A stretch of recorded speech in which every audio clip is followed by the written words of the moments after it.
మన రెండు హస్తాలు పైకెత్తి మరొకసారి బిగ్గరగా దేవునికి స్తోత్రము తెలియచేద్దాం. హల్లెలూయా హల్లెలూయా హల్లెలూయా హల్లెలూయా హల్లెలూయా హల్లెలూయా. స్తోత్రం స్తోత్రం స్తోత్రం స్తోత్రం. మమ్మల్ని మిక్కిలిగా ప్రేమిస్తున్న మా ప్రియ పరలోకపు తండ్రి, మహోన్నతుడా, జీవాధిపతి, స్తుతులకు పాత్రుడా, స్తోత్రార్హుడా, మీకు వందనాలు స్వామి. గడిచిపోయిన కాలమంతయు మీ యొక్క సజీవమైన రెక్కల చాటున కాచి కాపాడి మీ కృపలో భద్రపరుస్తూ నడిపిస్తూ వస్తున్నందుకై వందనాలు అయ్యా. ఈ యొక్క పునరుద్ధానపు దినమునైన మీ పాదాల చెంత చేరాం. మా మధ్యలో మీరు నడిపిస్తున్నందుకై వందనాలు. నిత్యము వేవేల దూతలతో 24 పెద్దలతో 4 జీవులతో శరాపులతో కెరూబులతో నాయన పరిశుద్ధుడు పరిశుద్ధుడు పరిశుద్ధుడు పరిశుద్ధుడని నిత్యము కొనియాడబడుచున్న మా ప్రియ పరలోకపు తండ్రి, మీ పరిశుద్ధ నామమును బట్టి స్తుతులు స్తోత్రాలు చెల్లించుకుంటున్నాం. ఈ ఉదయకాలపు వేళ మీరు మాతో ఉండండి ప్రభువా. మీ సన్నిధిని మీ సహాయమును మాతో ఉంచి నడిపించండి ప్రభువా. రాక వెనకబడిన ప్రతి వారిని మీరే ప్రభువా తోడుకొని క్షేమంగా తీసుకొని రండి ప్రభువా. కేక వేసి పిలుచుకొని రండి అయ్యా. మేమందరం మీ ప్రజలం, మా అందరి హృదయాలు ఎరిగిన దేవుడవు నీవు ప్రభువా. నాతో మాతో మీరు మాట్లాడండి. మీ మాటల చేత మమ్మల్ని బలపరచండి అయ్యా. మీ ఉద్దేశాన్ని, మీ యొక్క ప్రభా నాయన ఆలోచనని సఫలపరచండి ప్రభా. నీ సహాయాన్ని నన్ను నీ సులువు సరణ మరుగుపరచుకోండి. చేరియున్న మా అందరితో మీరే సూటిగా తేటగా ముఖాముఖిగా మాట్లాడుతూ నడిపించి బలపరిచి మహిమ పొందండి. సమస్త ఘనత మహిమ ప్రభావాలు మీరు తెచ్చుకోరండి. మానవుని తలంపు ఆలోచన సమస్తమును ప్రభ బంధించి మీ నామ మహిమార్థమై మమ్మల్ని వాడుకొని మీరే నాతో మాతో మాట్లాడుతూ కృప చూపించమని యేసయ్య అతి పరిశుద్ధ నామములో ఈ మనవులు అడుగుచున్నాము తండ్రి, ఆమేన్. అందరం చక్కగా కూర్చుందాం. దేవుని పరిశుద్ధ నామమునకు మహిమ కలుగునుగాక. హల్లెలూయా. చేతులు తీసుకొచ్చిన వారు 2 చేతులు ఎత్తి స్తోత్రం చెప్దాం. హల్లెలూయా హల్లెలూయా.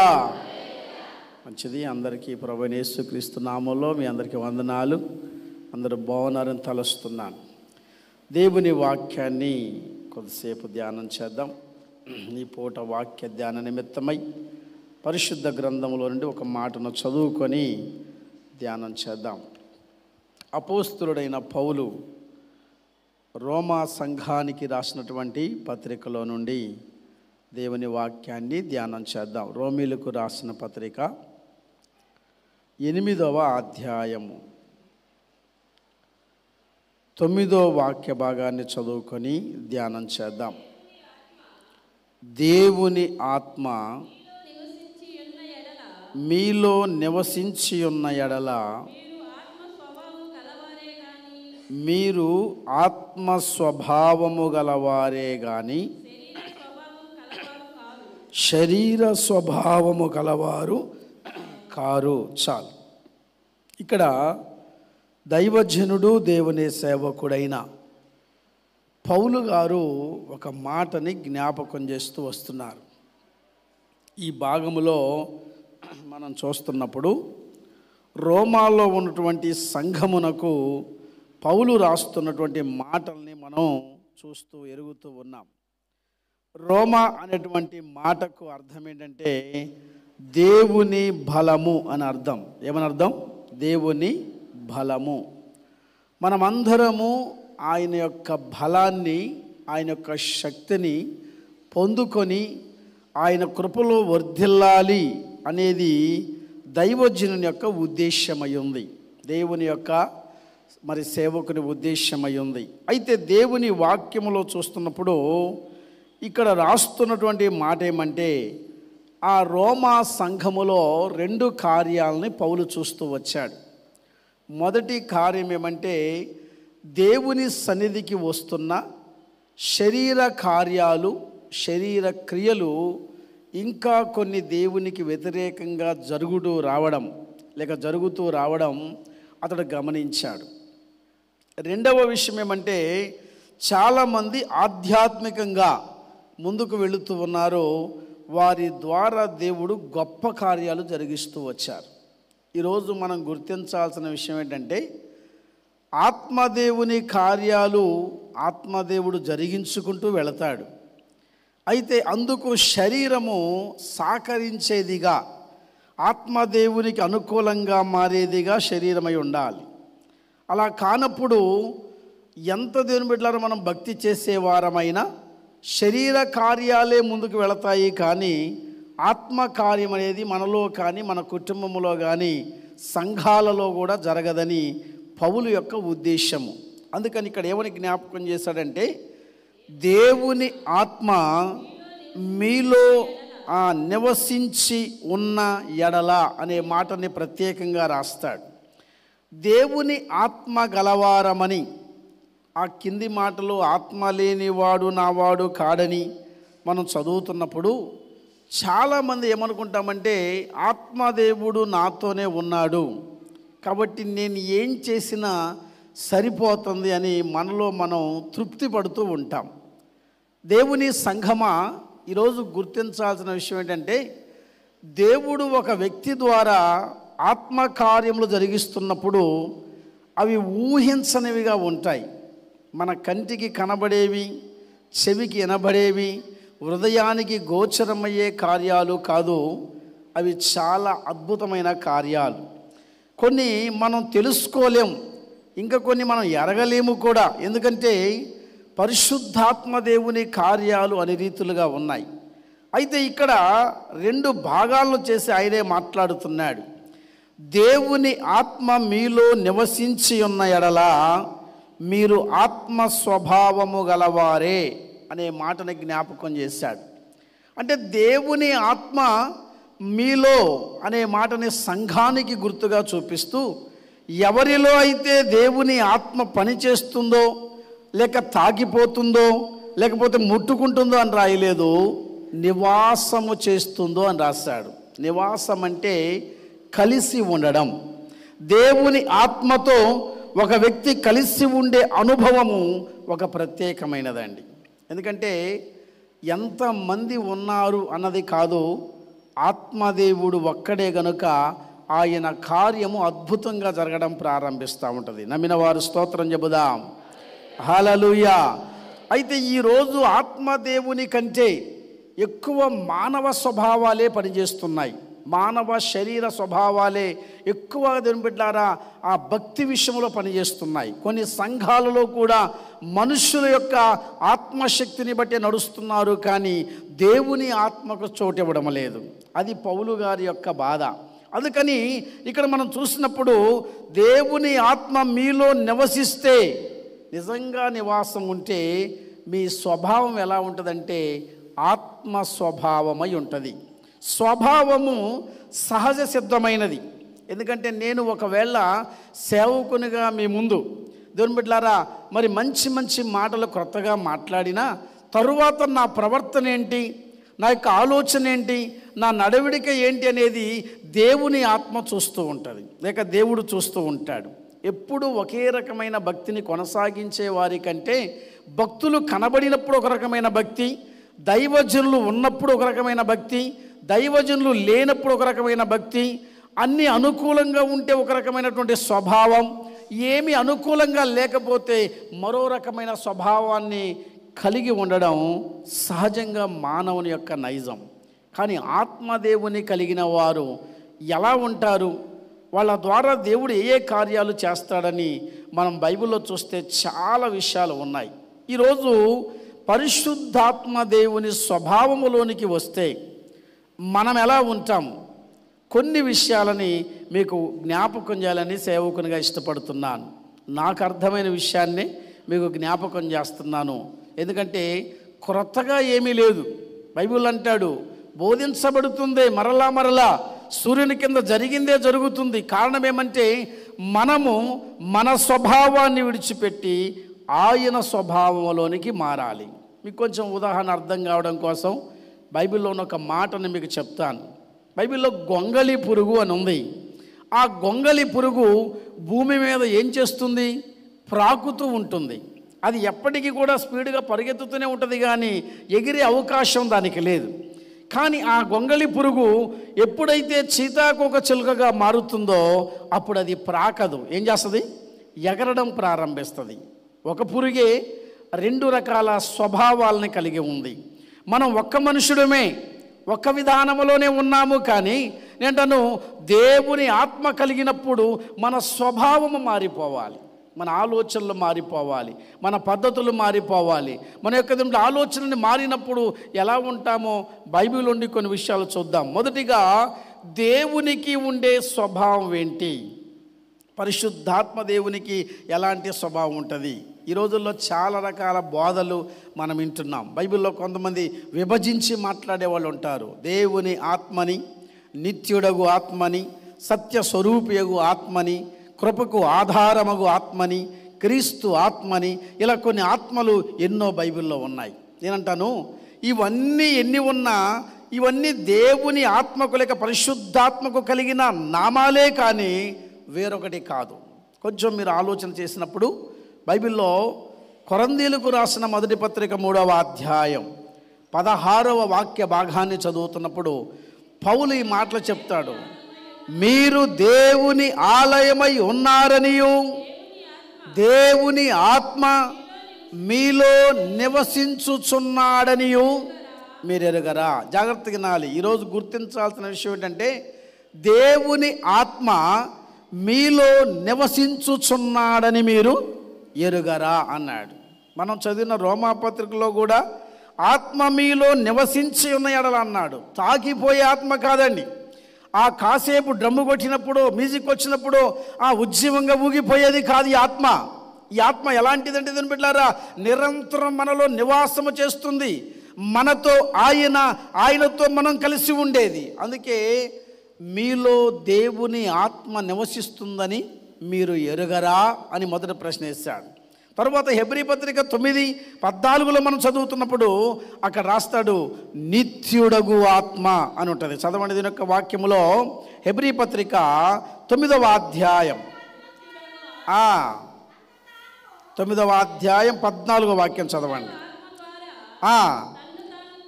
నిత్యుడగు ఆత్మ అనే మాట చదువుతున్నాం. అంటే మన యొక్క ఉద్దేశ ప్రకారం దేవుని ఆత్మ, పరిశుద్ధాత్మ ఎలాంటిదంటే దేవుని ఆత్మని నిత్యము నివాసము చేసేదని. యోహాను సువార్త 16వ అధ్యాయం 13వ వాక్య ప్రకారం సత్య స్వరూపి అయిన ఆత్మని, ఆత్మ నివసించినప్పుడు సత్యములోనికి మనం వెళతామని రాస్తూ హెబ్రీ పత్రికలోనే 10వ అధ్యాయం 29వ వాక్య భాగాన్ని మనం చదువుతున్నప్పుడు అక్కడ రాస్తాడు కృపకు, ఆ మాట చదవండి, కృపకు ఆ మూలమగు ఆత్మను అని ఉంటుంది. కృపకు మూలమగు ఆత్మ అనే మాట రాస్తాడు. చాలండి. ఏమని రాస్తాడు? కృపకు మూలమగు ఆత్మ. అంటే ఈ రోజున దేవుని బిడ్డలారా, దేవుని ఆత్మ, నిత్యము ఉండే ఆత్మ, సత్యములోకి నడిపించే ఆత్మ, అదే మనకు కృప కలిగినటువంటి కృపకు మూలమగు ఆత్మ, ఆధారమగు ఆత్మ. హెబ్రీ పత్రికలో చెప్పింది ఏంటంటే క్రీస్తు ఆత్మ లేనివాడైతే వాడు ఆయన వాడు కాదు. కొంతమంది బోధించమంటారు యేసు ఆత్మని రాయలేదు ఏంటండి అంటారు. అలా కూడా రాసుందండి బైబిల్లో. చాలా చోట్ల రకరకాల నామాలతో పేర్లతో ఉంది. కానీ పరిశుద్ధాత్మనికి ఉన్నటువంటి ఒక మంచి ఆలోచన లేక మంచి స్వభావాన్ని ఈరోజు మనం గుర్తించాలి. దేవుని ఆత్మ ఏ స్వభావం కలిగి ఉంటుంది? అయితే దేవుని ఆత్మ కలిగిన వారు లేక నివాసము చేసే ఆత్మ కలిగిన వారు అదే స్వభావాన్ని కలిగి ఉంటారు.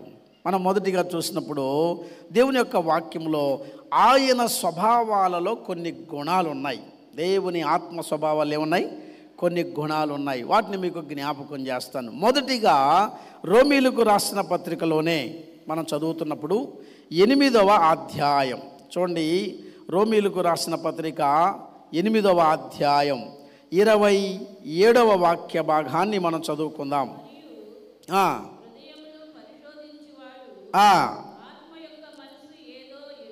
మరియు హృదయములను పరిశోధించువాడు ఆత్మ యొక్క మనసు ఏదో ఎరుగును. ఏలయనగా ఆయన దేవుని చిత్త ప్రకారము పరిశుద్ధుల కొరకు విజ్ఞాపనము చేయుచున్నాడు అని రాశాడు. ఇక్కడ ఒక మాటని మనం చూస్తున్నాం. పరిశుద్ధాత్మ దేవుని స్వభావం ఏంటయ్యా అంటే, ఆయన అందరి మనసులను ఎరిగినవాడు, అందరి హృదయాల్ని పరిశోధించేవాడు. అయితే ఆ ఆత్మదేవుడంట పరిశుద్ధుల కొరకు ఎక్కువగా ఏం చేస్తాడు? ప్రార్థన చేస్తాడు, విజ్ఞాపన చేస్తాడు. జాగ్రత్తగా వినాలి ఈ మాట.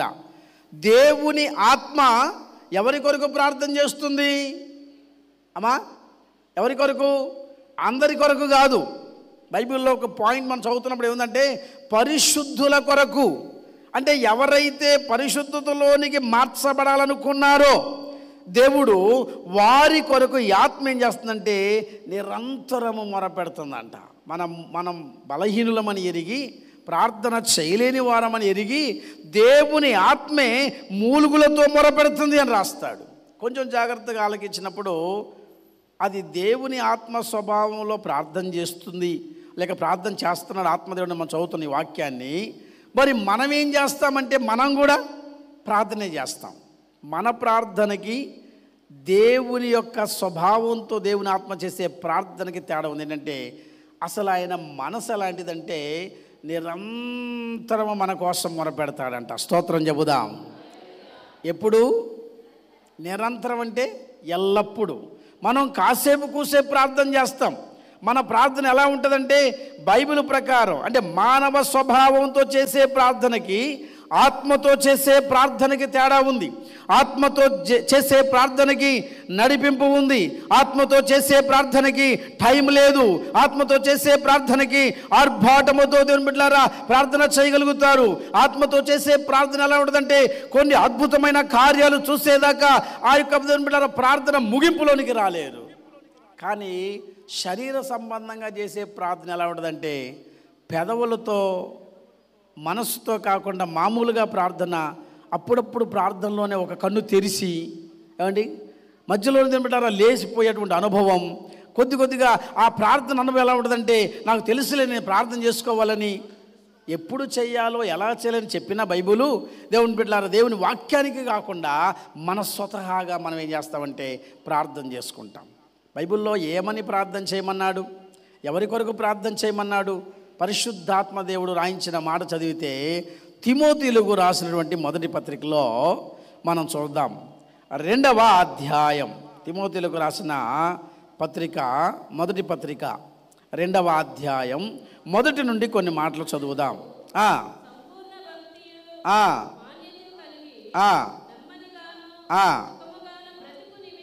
ఇక్కడ ఒక మాట రాస్తాడు. ఏమని?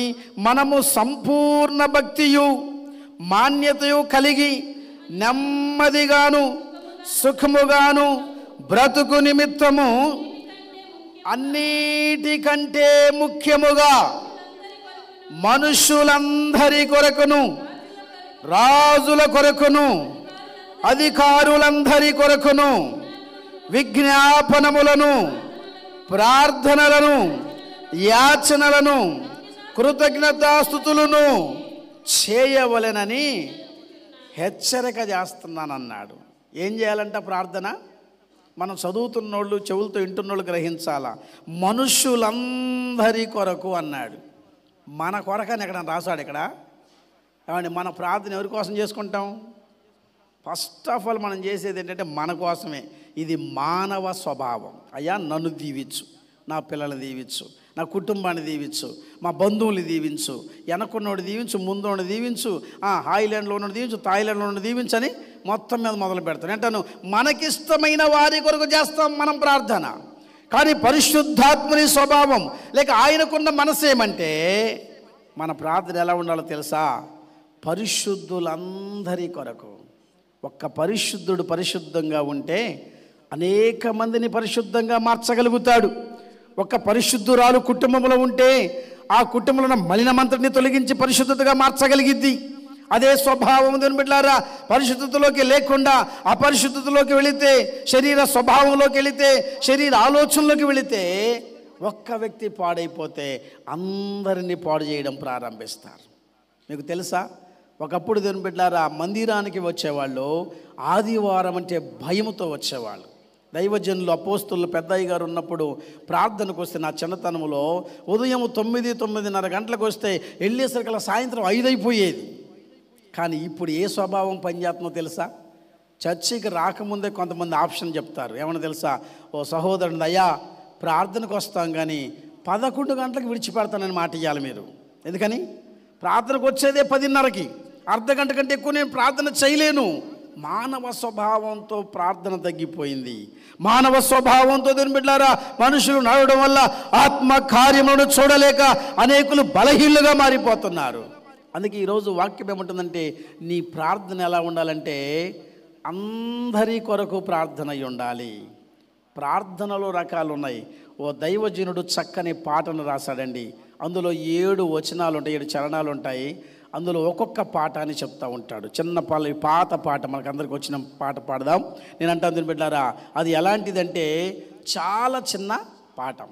బైబిల్లో చూసినప్పుడు ప్రార్థన అందరం చేసుకుంటాం. అందరం చేసుకుంటామా? చేసుకోమండి, అందరం చేసుకుంటాం. కానీ ఈరోజు చాలామంది ప్రార్థన ఎలా ఉందంటే దేవుని బిడ్డారా, ప్రార్థన అంటే యేసయ్యతో కాదు, ప్రార్థన అంటే పాస్టర్ గారితో, ప్రార్థన అంటే పాస్టర్మ గారితో, ప్రార్థన అంటే సంఘ పెద్దలతో, ప్రార్థన అంటే వారికి ఇష్టమైనటువంటి రీతిలో చేసుకునేటట్లుగా ఆ ప్రార్థన ఉంటుంది. బైబిల్లో చూసినప్పుడు అనేక సార్లు ప్రార్థన చేస్తాం. కానీ వాక్యంలో చెప్పిన మాట ఏంటో తెలుసా? నీ ప్రార్థన ఎలా ఉండాలంటే దేవుని వైపు నువ్వు చేతులెత్తి ప్రార్థన చేస్తుంటే ఆ ప్రభువారంట నిన్ను కౌగిలించుకోవడానికి లేక నిన్ను ఎత్తుకోవడానికి అంటే ఏం చేయాలి తెలుసా? త్వరపడి క్రిందకు రావాలి. నమ్మిన వారు స్తోత్రం చెబుదాం. మన ప్రార్థన ఎలా ఉంటుంది చెప్పండి? చాలామంది ప్రార్థన చేసేవాళ్ళు ఉన్నారు. కానీ ఒక ఉదాహరణ చెప్తున్నాను. కొంతమంది ప్రార్థన మంచి సాప వేసుకొని, సాప మీద దిండేసుకొని, దుప్పటేసుకొని అని ప్రార్థన చేస్తారు. ఇప్పుడు ఎక్కువగా ఈ యొక్క మీడియాలు ఎక్కువ వచ్చాయి కాబట్టి స్తుతి ధూపం, స్తుతి కూడికలు ఉన్నాయి ఉదయకాలంలో. మేము కూడా స్తుతి కూడిక పెట్టుకుంటాం. కొంతమంది సెల్ ఫోన్లో లింక్ ఇవ్వమంటే లింక్ ఇస్తాం. ఒక ఇంటికి వెళ్ళే ఉదయకాలం ఆ ఊరిలో వాళ్ళు ఎలా ప్రార్థన చేస్తున్నారో చూద్దామని. ఉదయకాలమే 4:30-5 గంటలకే స్తుతి ధూపం, స్తుతి కూడిక ఉంటుంది కనుక అందరూ మంచం మీద పడుకొని సెల్ ఫోన్ పెట్టుకొని అవునయ్యా, ఏసయ్యా, స్తోత్రవయ్యా, స్తోత్రవయ్యా అని సెల్ ఫోన్లు పట్టుకున్నారు. అప్పుడు కనిపించింది ఇదేం ప్రార్థన?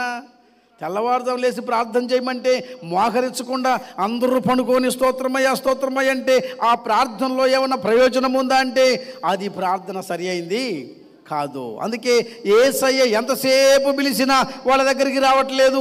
అట్లాంటి స్తుతి కూడికలు ఎన్ని జరిగినా ప్రయోజనము లేదు. రెండవ మాట ఏమంటే బిడ్డలారా, స్వరమెత్తి దేవుణ్ణంట పిలవగలిగే ప్రార్థన కావాలి. ఈరోజు దేవుని బిడ్డలారా దూరంగా వెళ్ళిపోతున్న ఒక వ్యక్తిని కేక వేసి ఓ అని మనం ఎలాగైతే పిలుస్తామో పరిశుద్ధాత్మ దేవుని కూడా అయ్యా రండి ప్రభువా నాలోనికి, రండి అయ్యా నా దగ్గరికి, నేను నీకు అనుకూలంగా మార్చబడేట్లుగా నన్ను మార్చయ్యా అని కేక వేసి పిలిచే ప్రార్థన కావాలి. మన ప్రార్థన ఎలా ఉంటుందంటే పక్కమ్మటి కూడా వినపడదు. ఇంకొక విషయం తెలుసా? అసలు ప్రార్థనలోనే కొంతమంది చక్కని నిద్రపోతారండి. వాళ్ళకి ప్రార్థన అంటే నిద్ర, ప్రార్థన అంటే మంచి అనుభవం. ఒక ఆయన అన్నాడయ్యా, చర్చి అప్పుడప్పుడు మూసేస్తున్నారు, ఆదివారం తప్ప ఎప్పుడు పెట్టడం లేదు, మధ్యలో ప్రార్థన లేదా అన్నాడు. ఉంటుందండి, శనివారం బుధవారం కూడా ఉంటుందంటే ఆయన అన్నాడు, బాబు కొద్దిగా చెప్పండి అయ్యా, ఇంటికాడ నిద్ర పట్టట్లేదు అన్నాడు. అంటే నాకు అనిపించింది ఏంటి, వాక్యం చెప్పేటప్పుడల్లా ఆయనకి ఏమొస్తుంది? చక్కగా నిద్రపోతాడు. ఇదే పని కొంతమందికి. అందుకని కుటుంబముగా ప్రార్థన ఉండదు, కరములెత్తి చేసే ప్రార్థన ఉండదు, స్వరమెత్తే ప్రార్థన ఉండదు, మోకాళ్ళ ప్రార్థన ఉండదు, సంఘ ప్రార్థన ఉండదు. దేవుని బిడ్డలారా మరి ప్రార్థన అంటే ఏంటంటే సింపుల్గా కొంతమంది ఇట్లా ఏళ్ళు పెట్టుకుంటారు, యేసయ్యా నీ స్తోత్రం, నాకు ఆత్రం, ఆమేన్, ఏమన్నా కానీ మొత్తం నువ్వే చూసుకో అని వెళ్ళిపోతూ ఉంటారు. ఈ ప్రార్థనల వల్ల పరిశుద్ధాత్మని కార్యాలు జరగవండి. నీ కుటుంబంలో ప్రార్థన లేదు కానీ ఫలములను ఆశిస్తున్నావు. ఈరోజు పరిశుద్ధాత్మ దేవుడు అన్నాడు, ప్రార్థన లేని జీవితం వ్యర్థమండి. ప్రార్థన గురించి 100 రకాలుగా నేను కూడా చెప్పగలను. కానీ పరిశుద్ధాత్మని అడగడం ప్రారంభించానయ్యా ఏం చెప్పమంటావని. దేవుడు ఏమన్నాడు తెలుసా? ప్రార్థన అనే సంగతి చెప్పాలంటే ముందు నువ్వు చేస్తేనే ఆ మాట చెప్పాలి. అవునండి, కొన్నిసార్లు సేవాభారం మీద ఎక్కువసార్లు ప్రార్థన చేయలేం. కానీ ప్రార్థన లేకుండా దేవుడు వాడుకోవడం అసంభవం. కారణం ఏంటికో తెలుసా? బైబిల్ చెప్తున్నటువంటి మాట, పెద్దలు చెప్పిన మాట, దైవజనులు చెప్పిన మాట ఏంటంటే, అబ్రహాం అయ్యగారిని ఒకసారి అడిగాను, వాక్యం చెప్పడం రావట్లేదన్నా, నాకు చాలా ప్రాబ్లంగా ఉందంటే, అయ్యగారు అన్నాడు, గంట ప్రార్థన చేయి, అరగంట దేవుడు నిన్ను వాడుకుంటాడు. ఒకటే స్తోత్రం చెబుదాం. హల్లెలూయా. ఈరోజు ప్రార్థన చేస్తేనే దేవుడు నిన్ను వాడుకుంటాడు. అయితే నీ ప్రార్థన ఏకాంతంగా కనిపెట్టి సంఘముతో, లేకపోతే మోకాళ్ళతో, కుటుంబముతో ఇలా ప్రార్థించేవాళ్ళు కావాలి. రకరకాల ప్రార్థనలు ఉన్నాయండి. మరి మన ప్రార్థన ఒకటే ఏంటో తెలుసా? ఎప్పుడు చేసే చోటే ప్రార్థన, అదే శాప ప్రార్థన, మందిరానికి వచ్చిన అదే ప్రార్థన. అంత మాత్రమే కాదు, ప్రార్థించాలి అనే మనసు కాకుండా బలవంతంగా ప్రార్థన చేసేవాళ్ళు ఈరోజు చాలామంది ఉన్నారు. నేనంటాను, సేవకునిగా మనస్సుతో ప్రార్థన చేయాలా? చెప్పండి, దేంతో చేయాలా?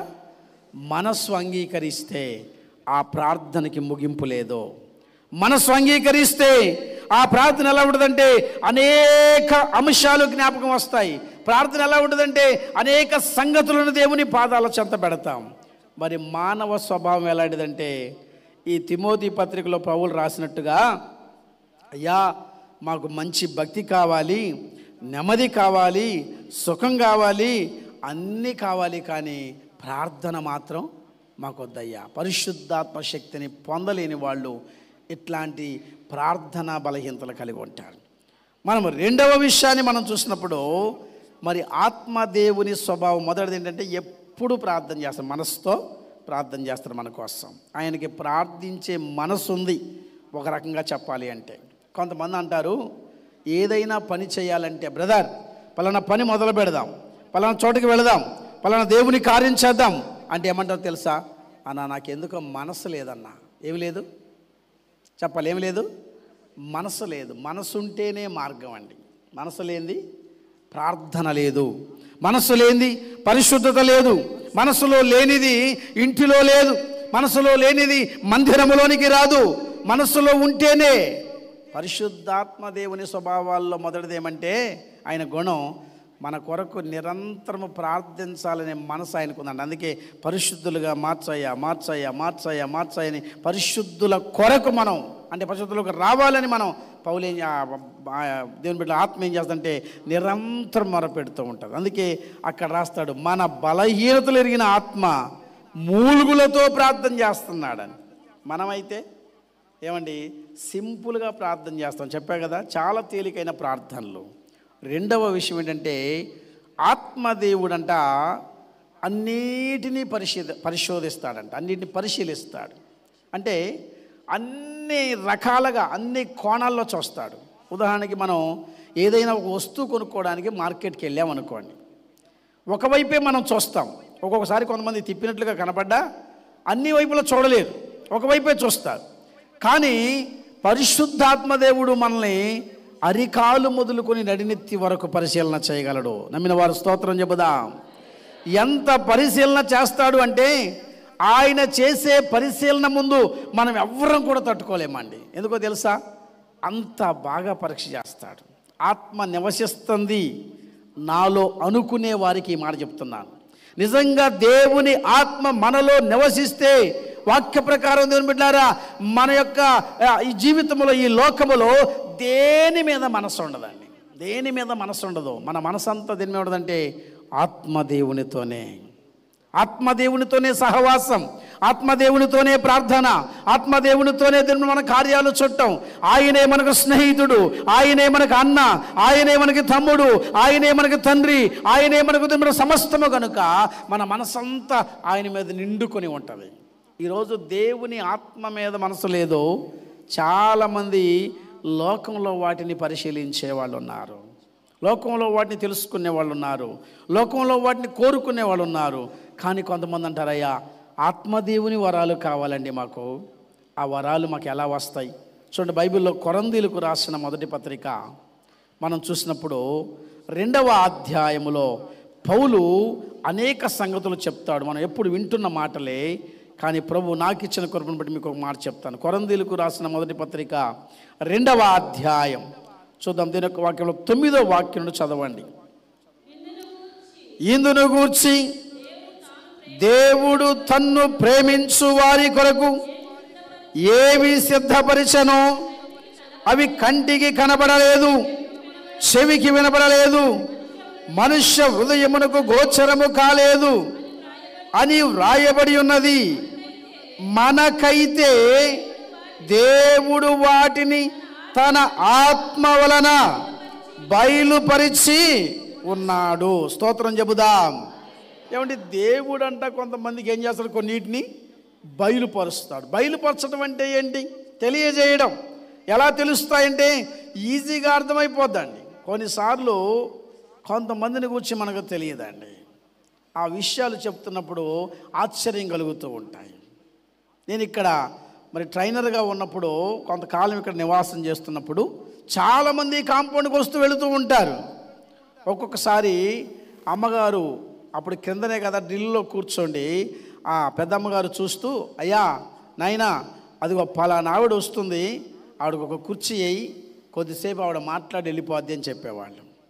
ఆవిడ నిజంగానే కూర్చొని కొద్దిసేపు మాట్లాడి వెళ్ళిపోయేవాళ్ళు. కొద్దిసేపు తర్వాత ఒక్కొక్కళ్ళు ఎవరైనా వస్తున్నప్పుడు, అయ్యా వాళ్ళు కూర్చోరు, వాళ్ళు నిలబడే ఉంటారయ్యా అనేవాడు. నిజంగా అమ్మగారు చెప్పినట్టే నిలబడే ఉండి వెళ్ళిపోయేవాళ్ళు. నేను అనుకునేవాడిని, ఎలా జరుగుద్ది, ఇలా ముందేమని చెప్పుకుంటారేంటి వీళ్ళు, నేను వచ్చి నిలబడతాను నుంచి కూర్చోండి అనుకునేవాళ్ళ ఏంటి అనుకునేవాడు తెలియని రోజుల్లో మొదట వచ్చినప్పుడు. కానీ తర్వాత అర్థమైంది ఏంటంటే ఆత్మదేవుడు ఏదైతే చెప్తున్నాడో అది అక్కడ జరుగుతుంది. అనగా ముందుగానే వాళ్ళకి ఆలోచన, వాళ్ళ తలంపు అమ్మకి తెలిసిపోతుందంటే అర్థం ఏంటంటే ఆత్మదేవుడు పని చేస్తున్నాడని. మనకు రేపేమి సంభవించునో మనకి తెలియదని వాక్యం ఉంది. కానీ బైబిల్ అంటాడు, ముందు జరగబోవు సంగతులను నేను నీకు తెలియజేయుదును అని యోహానుతో, భక్తుడైన యోహానుతో దేవుడు మాట్లాడాడు. అంటే అర్థం ఏంటంటే అందరికీ తెలియవు, కానీ ఆత్మ పొందిన వారికి, ఆత్మశక్తి అనుభవించిన వారికి జరగబోయే సంగతులు, అన్ని మర్మాలు, అన్ని విధానాలు తెలుస్తాయి.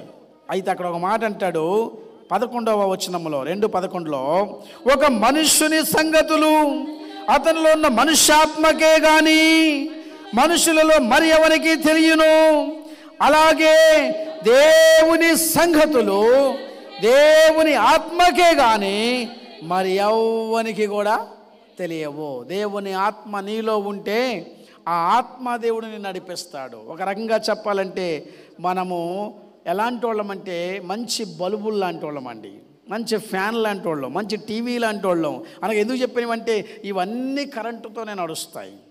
ఈ మధ్య కాలంలో ఒక మంచి ఇంటికి ఒక ఆయన తీసుకెళ్ళాడు. మంచి ఇల్లు ఎందుకనంటే బాగా సుందరంగా కట్టుకున్నాడు ఆయన, మంచి మంచి బల్బులు పెట్టాడు. అన్ని చోట్ల స్విచ్ చేయాలి, కానీ అక్కడ చప్పట కొడితేనే లైట్ వెలుగుద్ది, ఒకసారి 2 సార్లు కొడితే ఆరిపోతుంది, ఒకవేళ కాళ్ళు లోపల పెడితే లైట్ వెలుగుద్ది, బయటికి తీస్తే లైట్ ఆరిపోద్ది. అట్లాగా మంచి ఇల్లు కట్టుకున్నాడు. ఆయన చూపించాలనుకున్నాడు. తీసుకెళ్ళి, అన్న రెండన్న మా ఇంట్లో అట్లా ఉన్నాయి చూపిద్దామని. కాలు పెట్టడంతో కరెంటు పోయింది. ఏం పోయింది? పవర్ పోయిందండి. ఎందుకని చెప్పానంటే అక్కడ ఏం చూపించడానికి అది కుదరట్లేదు. నేను అనుకుంటాను అన్నీ మా ఇంట్లో ఉన్నట్టే ఉన్నాయి కదా, టీవీ అలాగే ఉంది, బల్బ్ అలాగే ఉంది, ఫ్యాన్ అలాగే ఉంది, అన్నీ అలా ఉన్నాయి.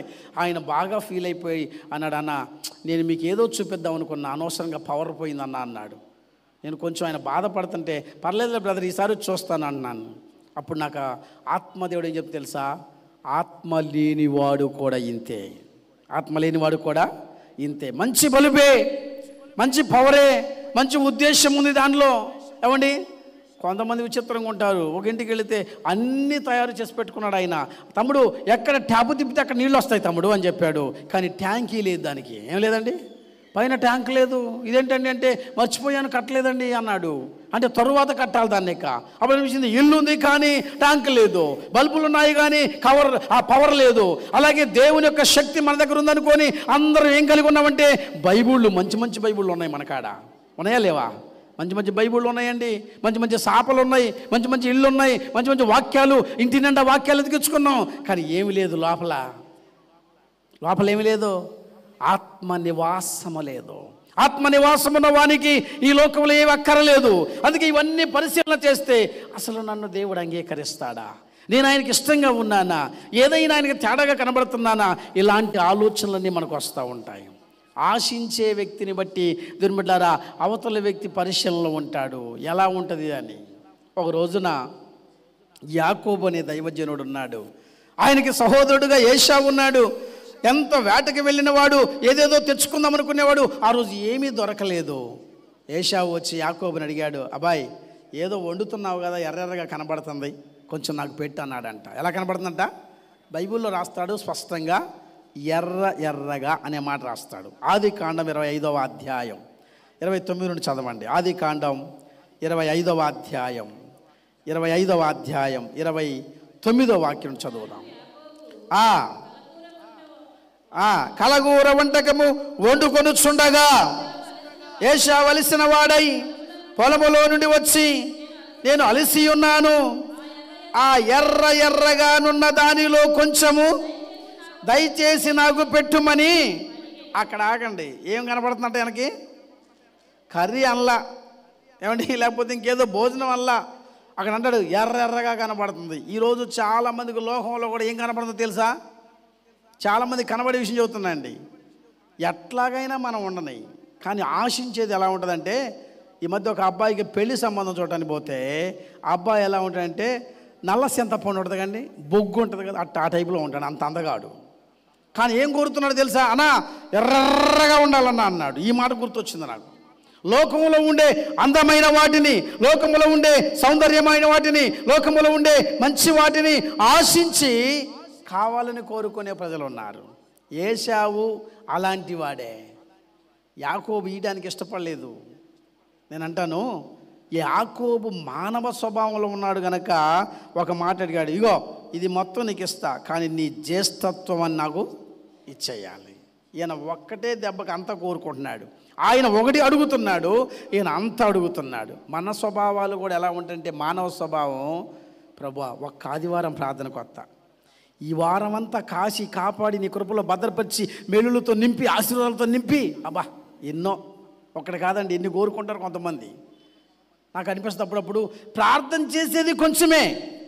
అబ్రహాం అయ్య గారు చెప్పిన మాట చెప్తున్నాను, ప్రార్థన టీ గ్లాస్ అంత ఉంటుందంట, ఆశీర్వాదం మాత్రం 60 కేజీలు పట్టే బాణీ ఉంటుందే, అంత గిన్నె అంత కోరుకుంటారంట. అంటే అర్థం ఏంటి? ప్రార్థనేమో చిన్నది, ప్రార్థనేమో నిమిషం, ప్రార్థనేమో 10 నిమిషాలు, కానీ ఆశీర్వాదాలు మాత్రం ఎక్కువ కావాలి. ఇది ఆత్మదేవుని స్వభావం కాదండి, మానవ స్వభావం. అందుకే ఇక్కడ ఏశావు అడుగుతున్నాడు, యాకోబు అడుగుతున్నాడు. అదే ఆత్మ పొందినోడు ఎలా ఉంటాడో తెలుసా? అదే ఆదికాండం 22వ అధ్యాయంలోకి రండి. పరిశుద్ధాత్మదేవుడు ఆయన్ని పరిశోధించడం ప్రారంభించాడు, లేక పరిశీలించడం ప్రారంభించారు. మొదటి వాక్యాన్ని చదువుదాం. ఆ సంగతులు జరిగిన తరువాత దేవుడు అబ్రహామును పరిశోధించెను. ఎట్లనగా ఆయన అబ్రహామా అని పిలువగా అతడు చిత్తము ప్రభువా అనెను. అప్పుడు ఆయన, నీకు ఒక్కడైన నీ కుమారునిగా నీవు ప్రేమించు ఇస్సాకును తీసుకొని మోరియా దేశమునకు వెళ్ళి అక్కడ నేను నీతో చెప్పబో పర్వతముల్లో ఒక దాని మీద దహన బలిగా అతన్ని ఏం చేయి, అర్పించు అని చెప్పేశాడు. స్తోత్రం చెబుదాం. ఏమన్నాడండి అబ్రహాము? ఏమన్నాడు? మనం చాలాసార్లు విన్నాం, ఒక్కడే కొడుకు, ఇంకా ఆయన తప్ప ఇంకెవరు ఆడగాని మగగాని లేరు, లేక పుట్టాడు 100 ఏళ్ళకి. ఆత్మ స్వభావం ఎలా ఉంటుందో తెలుసా? ఎవరన్నా వచ్చి కొంతమంది ఆశిస్తారంట, అమ్మో మీ ఇంట్లో చాలా బాగుంది, ఇదేంటిది? ఆత్మ పొందినోడు చెప్పే మాట తెలుసా? కావాలా? తీసుకో, దేవుడు నాకు ఇంకోటి ఇస్తాడు. అదేంటి పాస్టర్ గారు అన్నీ ఇచ్చుకుంటూ పోతే మాకేంటి అంటారు కొంతమంది. అది మానవ స్వభావం. ఏ స్వభావం? మానవ స్వభావం. అందుకే ఆత్మదేవుడి స్వభావానికి మానవ స్వభావానికి తేడా ఏమంటే, ఇప్పుడు ఆత్మదేవుడు అబ్రహాముతో మాట్లాడడం ప్రారంభించాడు, పరిశీలించాడు. నీ హృదయం ఎలా ఉంది, నీ జీవితం ఎలా ఉంది, మన బ్రతుకు ఎలా ఉందని పరిశీలించడం ప్రారంభించాడు. ఒక్కడే కొడుకు, లేక వృద్ధాప్యులు పుట్టాడు, మళ్ళీ పుడతాడన్న ఛాన్స్ కూడా లేదు, పుడతారన్న ఛాన్స్ కూడా లేదు. కానీ ఏం చేయమన్నాడు? తీసుకొచ్చి చదువుతున్నప్పుడు నాకు అనిపించిందండి, దేవుడు స్పష్టంగా దహన బలి అని చెప్పాడు. ఏ బలి?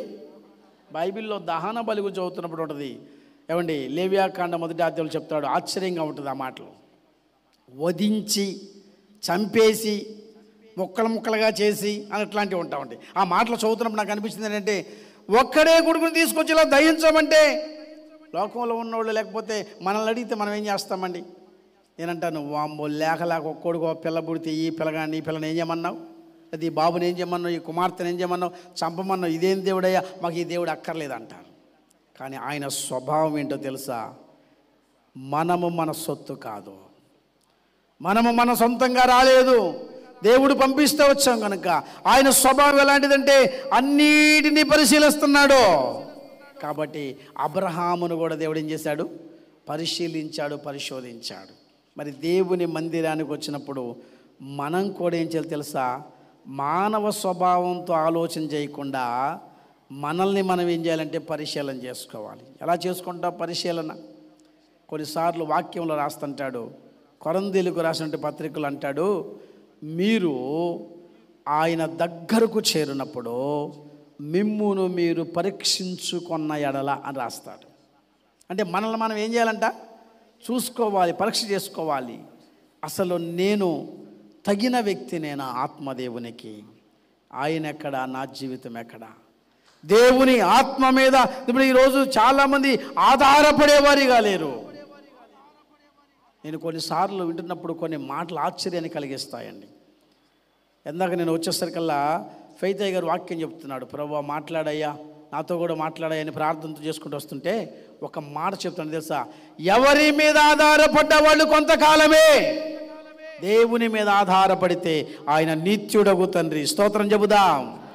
ఈరోజు చాలామంది ఎవరి మీద ఆధారపడతారంటే కొన్నిసార్లు తినబెట్లారా వాళ్ళకి కలిగిన వారి మీద, వారి కుటుంబం మీద, లేకపోతే భార్య భర్త మీద, భర్త భార్య మీద, పిల్లలు తల్లిదండ్రుల మీద ఆధారపడినట్లుగా ఒక్కొక్కళ్ళ మీద ఆధారపడతారు. కానీ ఆధారపడాల్సింది ఎవరి మీద అంటే పరిశుద్ధాత్మ దేవుని మీద.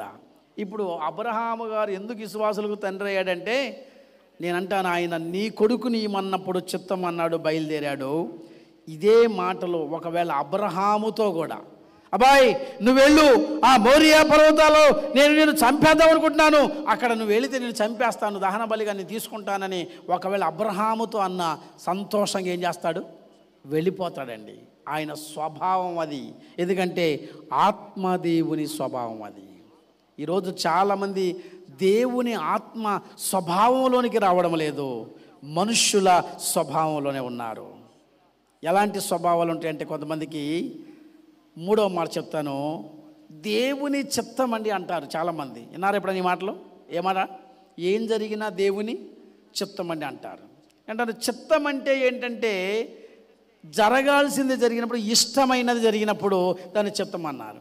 దేవుని చిత్తం అంటే దేవునికి ఇష్టమైనది జరగడం, మనకిష్టమైనది జరగడం కాదు. మన ఇష్టం చేసి దేవుని చిత్తం అయ్యా, దేవుని చిత్తం వల్ల ఇవి వచ్చినాయ్యా, కొనుక్కున్నామయ్యా, చేసుకున్నామయ్యా అంటాను. నేను అంటాను దేవుని చిత్తానికి మానవుని చిత్తానికి తేడా ఒకటి ఉంది. బైబిల్లో కొరంథీయులకు రాసిన మొదటి పత్రిక 12వ అధ్యాయం చూడండి, దీని యొక్క వాక్యంలో 11వ వాక్యాన్ని చదువుదాం. కొరంథీయులకు రాసిన మొదటి పత్రిక 12వ అధ్యాయం 11వ వాక్యం.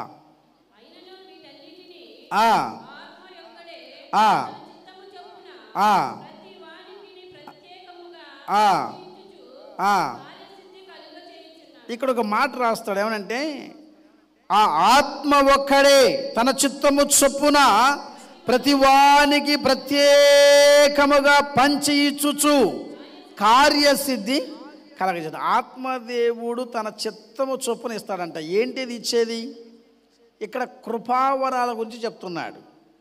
ఈరోజు నీకు ఇష్టమైన వారికి నువ్వు ఇష్టమైనవి ఇచ్చినట్లుగా దేవుని స్వభావంలోని కనుక మనం మారినప్పుడు, దేవుని ఇష్టమైన బిడ్డలుగా మనం మారినప్పుడు ఆయన కృపావరాల్ని పంచిపెడతాడు. అక్కడ 9 వరాలు రాస్తాడు, చదివేంత సమయం లేదు. కానీ నేనంటాను పంచి ఇచ్చే అనుభవంలో దేవుడు నిన్ను పరిశీలన చేస్తాడు. కొన్ని పనులనండి పరిశోధన లేకుండా, పరిశీలన లేకుండా దేవుడు మనకివ్వడు.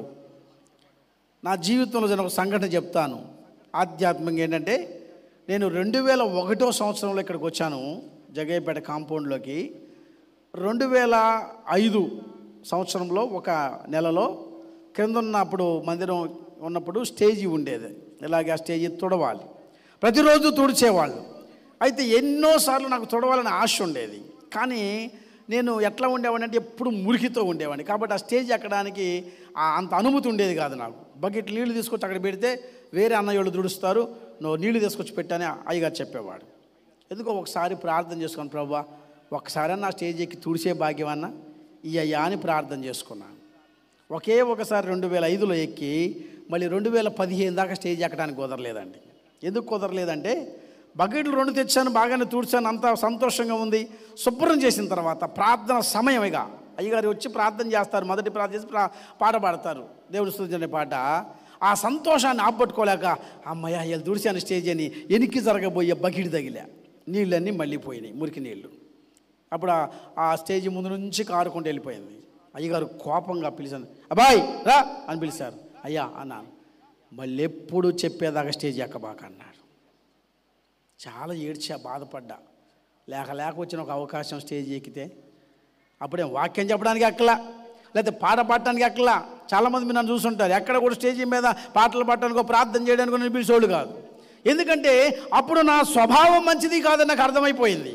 అవునండి, మానవునిగా చెప్తున్నాను. ఎందుకంటే పరిశుద్ధాత్మతో స్వభావం కలిసినప్పుడే ఆత్మదేవుడు వాడుకుంటాడు. చాలామందికి ఆలోచన ఉంది, నన్ను ప్రార్థనకి పిలిస్తే బాగు, నన్ను పాట పాడమంటే బాగండి. అసలు ఏం చెప్తున్నా అయ్యగారు, అయ్యగారు చెప్పడం అట్లా నేనైతే దున్ను వదిలిపెడతాను. కొంతమంది అంటే నేను అంటాను, అది ఇవ్వాల్సింది ఎవరంటే పరిశుద్ధాత్మదేవుడు. స్తోత్రం చెబుదాం. ఆయన తప్ప మనుషులు ఎవరు ఇవ్వలేరండి. మనుషులు ఆపినా ఆత్మదేవుడు ఆపడు, అది గుర్తుపెట్టుకోవాలి. అందుకే నేను చేసిన పొరపాటుని ఎందుకు చెప్పానంటే, ఆ రోజు నేను పొరపాటు చేసిన తర్వాత నిజంగా మొదట కొంత దుఃఖపడ్డాను, కానీ తర్వాత ప్రార్థన చేసుకున్నాను. అయ్యా నేను నిజంగా ఆ వేదికనెక్కి అర్హుడని కాదు, అంత పరిశుద్ధత నాలో లేదు. ఎప్పుడైతే దేవుని అభిషేకం పొందానో, దేవుని ఆత్మాభిషేకం పొందానో, అప్పుడు ఆటోమేటిక్గా దేవుడే వాడుకోవడం ప్రారంభించాడు. వద్దనుకున్నా సరే దేవుడే వాడుకోవడం ప్రారంభించాడు. అందుకే మీకేం చెప్తానంటే, ఆత్మదేవుని పరిశీలనలో నువ్వు ఉన్నావు, ఆ సంగతి మర్చిపోవద్దు. దేవుడు నిన్ను కొంతమంది అంటారు, అరికాల మొదలు నన్నెత్తి వరకు పరిశీలన చేస్తున్నాడు. నువ్వు ఏ స్వభావం కలిగి ఉన్నావో, నీకు ఒక అధికారం ఇస్తే ఏం చేస్తావో, ఓ ప్రార్థన సలహా ఇస్తే ఏం చేస్తావో. కొంతమంది కంటే దేవుని ఆత్మ స్వభావం కంటే మనుషుల ఆలోచనలు ఎలా ఉంటాయో తెలుసా? నేను మంచలేనా, నా చేత కాదా అంటారు. బైబిల్ ఒక మాట చదవండి, అపోస్తుల కార్యముల గ్రంథం 6వ అధ్యాయం 2వ వాక్య భాగాన్ని చదువుతున్నప్పుడు, అప్పుడు 12 అపోస్తులు తమ యొద్దకు శిష్యులను సమూహమును పిలిచి, మేము దేవుని వాక్యమును బోధించుట మాని ఆహారము పంచిపెట్టుట యుక్తము కాదు. చాలండి, చాలు జాగ్రత్తగా వినాలి. ఏం పంచిపెట్టడానికి యుక్తము కాదు? మేము భోజనాలు వడ్డించడానికి కుదరదు, మేము వాక్యాన్ని బోధించాలి. కాబట్టి ఆహారాన్ని మీకు పెట్టాలంటే సహోదరులారా, ఆత్మతో జ్ఞానముతో నిండుకొని మంచి పేరు పొందిన 7 మనుషుల్ని మీరు ఏం చేయండి, ఏర్పరచుకోండి. పంచి పెట్టాలన్న ఆత్మదేవుని యొక్క స్వభావము మనలో ఉండాలి. స్తోత్రం చెబుదాం. చాలామంది పంచి పెట్టడానికి ఇష్టపడతారు, కానీ వాళ్ళకి ఒక రకంగా పంచుకుంటారు, బయటోడికి ఒక రకంగా పంచుతారండి. ఇంకా పూర్తిగా లోతు చెప్పట్లేదు.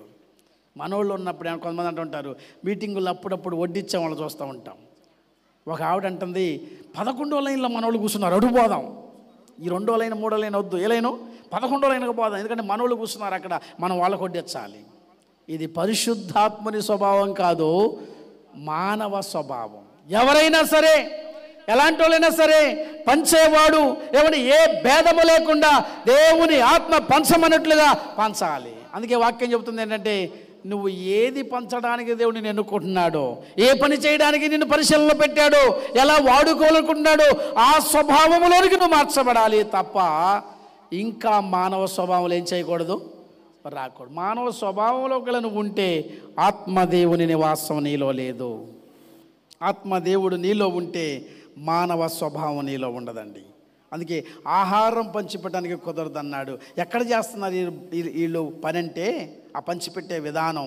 అక్కడ ఫుట్ నోట్లో ఒక మాట రాస్తాడు, పంచిపెట్టుట అన్నకాడ నెంబర్ వేసి కింద రాస్తాడు, బల్లల యొద్ద పరిచర్య చేయువారు అని రాస్తాడు. అంటే దేవుని బల్ల యొద్ద, దేవుని యొక్క బలిపీఠము యొద్ద, దేవుని మందిరములు నీవు నేను మనమందరం ఎవరమంటే కేవలం ఆయన వాడుకునే పాత్రలు మాత్రమే. ఆయన వాడుకునేది బిడ్డలారా, ఎన్నికలేని పాత్ర ఎన్నిక చేసిన కృపను బట్టి, కృపకు ఆధారముగా ఆత్మను బట్టి ఆయన సందులోకి వచ్చాం. కాబట్టి ఎలా వాడబడాలి, ఎలా దేవుడు వాడుకుంటున్నాడంటే, ఎలా పంచి పెడుతున్నామంటే అక్కడ రాస్తుంటాడు, బల్లల యొద్ద పని చేయాలి. కొంతమంది బల్లారాధనలో కూడా పనిచేసే వాళ్ళు ఉన్నారు. ఇప్పుడంటే అందరికీ ఒకే రకమైన కప్పిస్తున్నారు, కానీ ఒకప్పుడు త్రుంచి పెట్టేవాళ్ళు. అందులో కూడా కొంతమంది పంచటం రానోళ్ళు ఉంటారు. అందుకే ఈరోజు ప్రభు అంటున్నాడు, నీ జీవితంలో లేక మన జీవితంలో నీ స్వభావం ఎలా ఉంది, లేక మన స్వభావం ఎలా ఉంది పరిశీలించే దేవుడు. మొదట ఆయనకు మన గురించి ప్రార్థన చేసే మనసు ఉంది. అందరి కొరకు ప్రార్థన చేసే మనసు మనకు ఉండాలి, లేకపోతే మనం మానవ స్వభావంలో ఉన్నాం. రెండవదిగా మనల్ని మనం పరిశీలించుకోవాలి తప్ప ఇతరుల్ని పరిశీలించే అర్హులం మనం కాము. అయితే పరిశుద్ధాత్మ దేవుడు అంటున్నాడు, నిన్ను పరీక్ష చేసుకో. మనం ఏం చేస్తామంటే ఎక్కువగా ఇతరుల్ని పరిశీలన చేస్తూ ఉంటాం, చూస్తూ ఉంటాం. మూడవదిగా దేవుని చిత్త ప్రకారం దేవుడిచ్చిన కృపను బట్టి తృప్తిపడి ఆయన ఏం చేయమంటున్నాడో అది చేయాలి. కానీ మనం ఏం చేస్తామంటే మన చిత్తానికి ఎక్కువగా తల ఉంచుతూ ఉంటాం, మన ఆలోచనలకు ఎక్కువగా ముందుకు వెళ్ళిపోతూ ఉంటాం. ఇలా కాకుండా దేవుని వాక్యం అంటుంది, ఈరోజు ఆయన చిత్తానికి నువ్వేం చేయాలంటే లోబడాలి. ఆత్మదేవుని నివాసం నిజముగా మనలో ఉంటే మనం చేయాల్సిన పని ఏంటంటే, అయ్యా నీ స్వభావం నాకు ఇవ్వండి, నీ మనసు నాకు ఇవ్వండి, నీ ఆలోచన నాకు ఇవ్వండి, నేను అలాగే ఈ లోకములో నడుచుకునే అనుభూతిని నాకు ఇవ్వండి అని మనం అడిగేవారిగా ఉందాం. దేవుడు అట్టి కృప మనందరికి అనుగ్రహించి నడిపించును గాక. ఆమేన్. అందరూ మోకరించండి, ప్రార్థన చేసుకుందాం.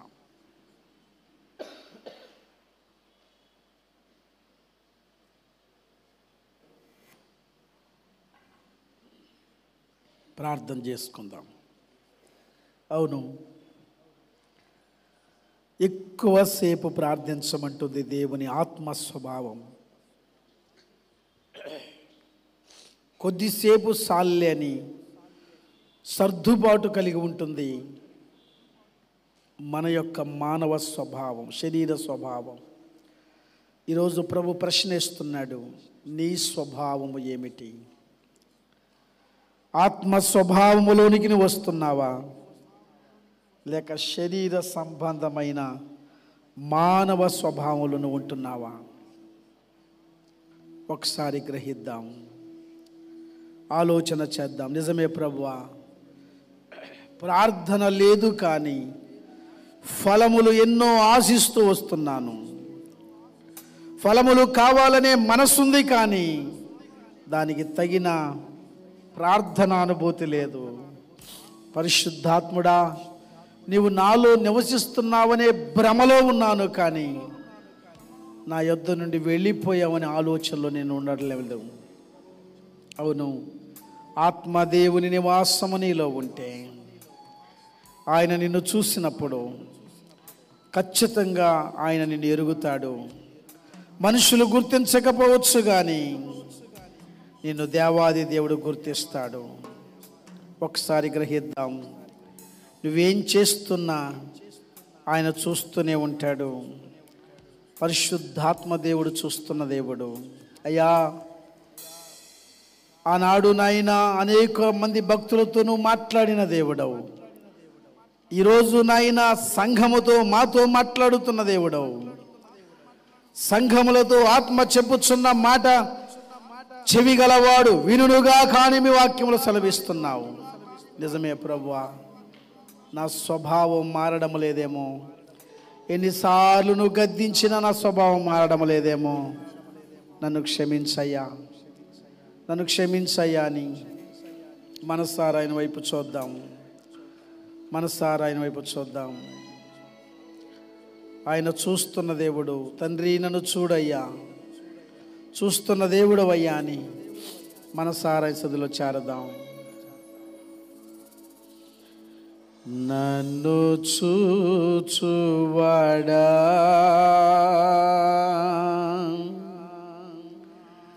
నిత్యం కాచువాడా,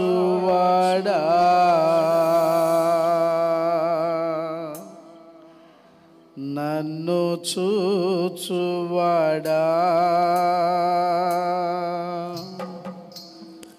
నిత్యం కాచువాడా,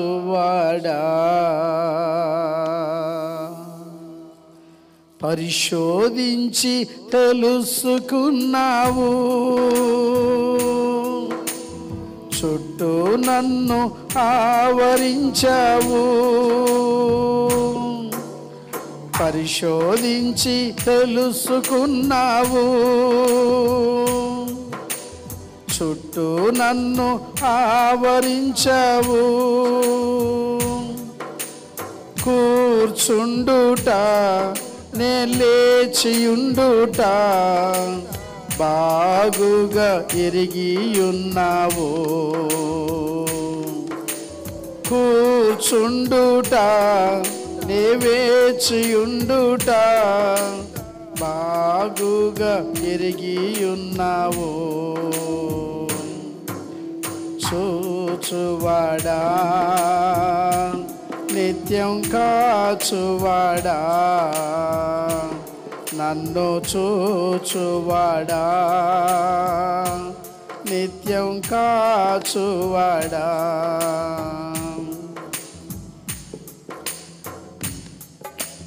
తలంపులు తపనయు అన్నీయు ఎరిగియున్నావు. తలంపులు తపనయు అన్నీయు ఎరిగియున్నావు. నడచినను పడుకున్నాను, నడచినను పడుకున్నాను, అయ్యా నీవెరిగియున్నావు.